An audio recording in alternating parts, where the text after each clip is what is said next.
सकट विना अट विना शर्त कर्जमुक्ती, हक्काचा पीक विमा आणि शेतकऱ्यांच्या विविध प्रश्नांसाठी गेल्या 5 दिवसांपासून सुरू असलेलं शेतकरी नेते रविकांत तुपकर यांचं अन्नत्याग आंदोलन अखेर शुक्रवारी 19 जून रोजी तूर्त स्थगित करण्यात आलं।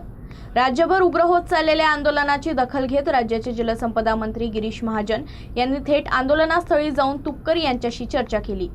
सरकार शेतकऱ्यांच्या मागण्यांबाबत सकारात्मक असल्याचं सांगत मुख्यमंत्र्यांच्या उपस्थितीत बैठक घेण्यासाठी 4 दिवसांचा वेळ मागवण्यात आला।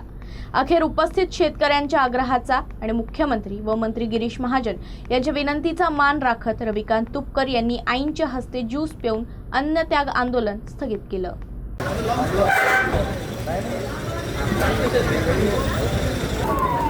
ज्यांची कोणाची काही निवेदन असतील ते माझ्याकडे द्या, आम्ही या ठिकाणी ते सगळे निवेदन स्वीकारतो। हा, मी गादी आणतोय कुत्रू।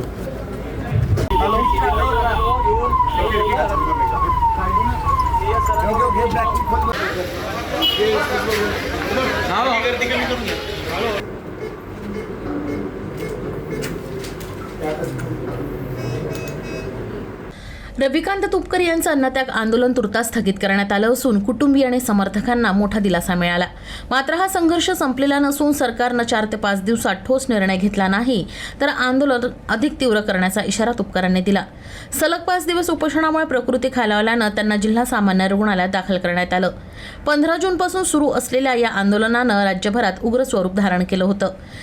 दरम्यान मंत्री गिरीश महाजन यांच्या मध्यस्थीनंतर आणि शेतकऱ्यांच्या विनंतीनंतर तुपकरांनी आंदोलन स्थगित करण्याचा निर्णय घेतला असून सरकारला 4 दिवसांचा अवधी देण्यात आला आहे।